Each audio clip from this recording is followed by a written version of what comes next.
नमस्कार, स्वागत है आप सभी का एनएफ न्यूज़ पर। मैं हूं आपके साथ रोहित। आज जब भारतीय सेना की तरफ से प्रेस कॉन्फ्रेंस की गई और अपडेट दिया गया तो उसमें बताया गया कि पाकिस्तान हैवी डिप्लॉयमेंट कर रहा है और अपने सैनिकों को बॉर्डर पर भेज रहा है। ऐसे में तमाम सवाल हैं, क्या 3 दिन 4 दिन के अंदर ही हमने पाकिस्तान को भिखमंगा बना दिया? क्या जिस तरीके से हमने पाकिस्तान में घुसकर तबाही मचाई उसके बाद पाकिस्तान की आर्मी बहरी हो गई है, लूली हो गई है, लंगड़ी हो गई है और अब उसके पास केवल आखिरी रास्ता बचा है? अभिषेक, देखिए, जो सैन्य कार्रवाई हुई पहले दिन, जो ऑपरेशन सिंदूर 7 मई के दिन किया गया, 9 आतंकवादियों के ठिकाने पर हमला किया गया, उन्हें नेस्तनाबूद किया गया। उसके बाद जिस तरीके से पाकिस्तान ने एक ऑपरेशन चलाया और भारत के एयर स्पेस में उसने ड्रोन्स भेजे, मिसाइलें भेजी, F-16, JF-17 भेजे। उसके बाद भारत की ने जो कार्रवाई की वो बेहद सटीक इस मामले में की कि जो उसका एयर डिफेंस सिस्टम है HQ-9 उसे तबाह किया। उसे सिर्फ तबाह नहीं किया, जो 4 उसके सिस्टम थे, वो कराची में लगा हो, लाहौर में लगा हो, इस्लामाबाद में लगा हो या फिर सियालकोट में जो लगा था, वो चारों के चारों तबाह कर दिए। उसके जो अवेक्स सिस्टम थे, अवेक्स विमान कह लें या फिर अवेक्स सिस्टम कह लें, जो हवा में उड़ते हैं, दुश्मन के पास कितना गोला बारूद है, दुश्मन की कितने फाइटर प्लेन कहाँ खड़े हैं, कौन से एयरबेस पर कितना डिप्लॉयमेंट चल रहा है, ये सारी जानकारियाँ किसी भी देश का अवेक्स सिस्टम हवा में उड़ता रहता है और वो देता है, वो डाटा नीचे ज़मीन पर भेजता है। वो तीनों के तीनों नष्ट कर दिए। तो अब हवा में मारक क्षमता पाकिस्तान के साथ नहीं बची है। रक्षा मंत्री का एक बयान, मैं कोट करता हूँ, पाकिस्तान के रक्षा मंत्री का एक बयान था। उनसे जब पूछा गया कि भैया, जब भारत ने ड्रोन आपके ऊपर मारे, आपके आतंकी ठिकानों पर मारे, तो आप उन ड्रोन को रोक क्यों नहीं पाए? क्योंकि भारत पर जो आप ड्रोन मार रहे हैं, मिसाइलें मार रहे हैं, भारत उन्हें रोक देता है, तो आप क्यों नहीं मार रहे? पहला उन्होंने बयान दिया कि अगर हम उन्हें काउंटर करते तो भारत को हमारी लोकेशन का पता चल जाता कि हमारे हथियार कहाँ रखे हैं। ये एक टीवी पर उन्होंने बयान दिया। दूसरे टीवी पर जब उनसे यही सवाल पूछा गया तो उन्होंने कहा कि भारत का जो ड्रोन है वो 35,000 फीट की भी 35,000 फीट से भी ज़्यादा ऊंचाई पर उड़ रहा था और हमारे पास वैसी टेक्नोलॉजी नहीं है जो 35,000 फीट से ऊंची चीज़ को पकड़ सके। और एक तरीके से उन्होंने सही भी कहा। भारत के जो इजरायली मेड ड्रोन है वो हैं तो बहुत छोटे से, लगभग 3 मीटर उनकी चौड़ाई है और 2.5 मीटर उनकी लंबाई है, लेकिन वो स्टेल्थ टेक्नोलॉजी उनके पास है। मतलब आप रेडियो वेव्स जाती तो वहाँ है लेकिन वो उसको एब्जॉर्ब कर लेता है, वापस वो रेडियो वेव नहीं आती। और बाई चांस वो रेडियो वेव उससे टकरा कर अगर वापस आएगी तो उसकी जो स्पीड है वो 1000 किलोमीटर प्रति सेकंड के से ज़्यादा है। जब तक वो रेडियो वेव्स वहाँ तक पहुँचेगी वो ट्रैक कर लेगा कि भैया यहाँ से रेडियो वेव आई है और वो वहीं जाकर फट जाएगा। 13 किलो से लेकर 23 किलो तक वो अपने पास जो है वो विस्फोटक सामग्री लेकर जाता है और वहाँ ब्लास्ट हो जाएगा। तो पाकिस्तानी मंत्री के, रक्षा मंत्री के दोनों ही बयान सही हैं। उन्होंने काउंटर नहीं किया क्योंकि उनकी औकात नहीं थी, और अगर वो काउंटर करते तो जो ठिकाने थे वो तबाह हो जाते। ये वजह है कि अब हैवी डिप्लॉयमेंट कर रहे हैं बॉर्डर की तरफ। हवा से तो वो मार नहीं सकते, हवा की तो जानकारी उन्हें है नहीं। अब अपने ही विमानों को अगर भेजेंगे वो, तो जो उनका अवैक्स सिस्टम है वो तो ध्वस्त हो गया है। जानकारी कहाँ से देंगे, कैसे बताएंगे दिशा अपने फाइटर प्लेन्स को? नहीं बता पाएंगे।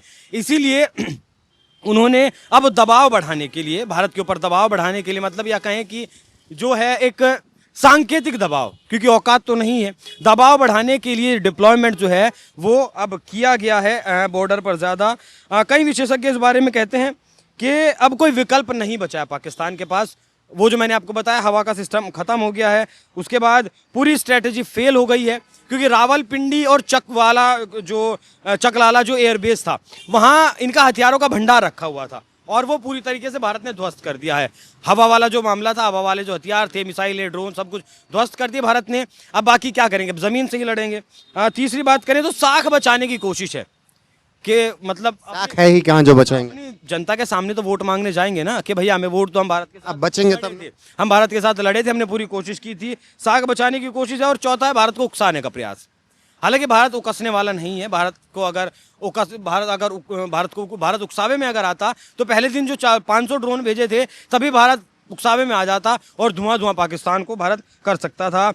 तो एक और बड़ा कारण ये भी हो सकता है कि जो आतंकी नेटवर्क पहले तो ध्वस्त कर दिया गया, जो बचा कुचा है बॉर्डर पर हैवी डिप्लॉयमेंट करके मुझे लगता है कि उसे भी बचाने की कोशिश हो सकती है कि उसे पाकिस्तान के भीतरी इलाकों में कहीं लेकर जाया जाए। क्योंकि आपने तस्वीरों में देखा, भारत ने दुनिया को भी वो तस्वीर दिखाई कि एक पाकिस्तान के मरने में जनरल रैंक तक के जो जवान हैं, जनरल जो हैं पाकिस्तानी आर्मी के, वो जाकर उन्हें मिट्टी दे रहे हैं, उनका जनाजा, कब्र क्या बोलते हैं उसको, जो भी मतलब जो जनाजा निकलता है उसमें वो शामिल हुए और तस्वीर दुनिया को भारत ने दिखाई और बताया कि देखिए सिर्फ हम नहीं कहते हैं कि पाकिस्तान आतंकवाद को पालता है, बल्कि पाकिस्तान की सेना की ढाल आतंकवाद है। ये सारी चीज़ें काउंटर करती हैं। 4-5 रीज़न है जिसकी वजह से हैवी डिप्लॉयमेंट अब बॉर्डर पर सेना का किया गया है। कुल मिलाकर यही है कि पाकिस्तान की हालत हवा में ख़राब है और इसीलिए डिप्लॉयमेंट वो बॉर्डर पर कर रहे हैं। और भारतीय सेना की तरफ से ये जानकारी आज सुबह प्रेस कॉन्फ्रेंस में दी गई थी। उस बयान को आपको साथ छोड़े जाते हैं जो कुछ भारतीय सेना ने बताया है। बाकी बने रहिए आप हमारे साथ लगातार। नमस्कार। Pakistan military continued with its provocations, carrying out aggressive actions employing multiple threat vectors all along the western border. Pakistan employed UCAV, drones, long-range weapons, loitering munitions and fighter aircraft to target civilian areas and military infrastructure. Pakistan military also resorted to air intrusions using drones and firing of heavy caliber weapons along the line of control. Along the international border and the line of control, air intrusion and several harassment attacks were also attempted from Srinagar till Nalia at more than 26 locations. Indian Armed Forces successfully neutralized these threats and majority of the vectors. However, limited damage was sustained to equipment and personnel at Indian Air Force stations at Udhampur, Pathankot, Adampur and Bhuj. There were also several high-speed missile attacks noticed subsequently after 0140 hours in the night at several air bases in Punjab. In a deplorable cowardly act, targeting of civilian infrastructure also had taken place, where Pakistan attacked the Medicare Center and school premises at the air bases of Srinagar, Avantipur and Udhampur, yet again displaying irresponsible targeting of our civilian infrastructure. In a swift and calibrated response, Indian Armed Forces carried out precision attacks only on identified military targets. These included technical infrastructure, command and control centers, radar sites and weapon storage areas.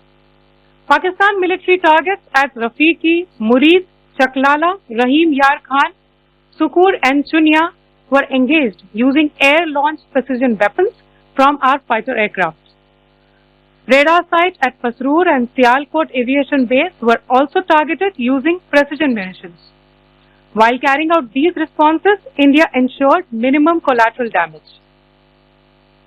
Pakistan has also attempted to execute a continued malicious misinformation campaign with claims of destruction of Indian S-400 system at Adampur, destruction of airfields at Suratgarh and Sirsa, BrahMos base at Nagrota, RT gun positions at Dehrang-Yari and Chandigarh Forward Ammunition Depot, with heavy damages to other military stations being propagated on social media. India unequivocally rejects these false narratives being spread by Pakistan. Along the line of control also, Pakistan has attempted multiple air intrusions using drones and conducted shelling using heavy caliber RT guns, targeting civilian infrastructure and killing some civilians. Heavy exchange of artillery mortars and small arms fire in Kupwara, Baramulla, Poonch, Rajouri and Aknoor sectors continued. Indian Army has responded effectively and proportionately, causing extensive damage to Pakistan Army.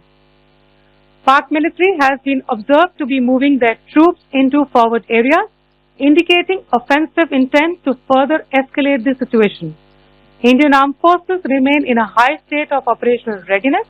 All hostile actions have been effectively countered and responded appropriately. Indian Armed Forces reiterate their commitment to non-escalation, provided it is reciprocated by the Pakistan military.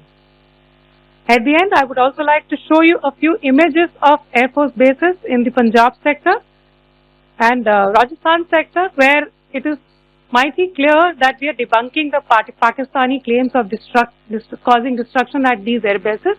You can yourself see the normalcy and these air force stations. This is Sirsa, Suratgarh. The runways are intact.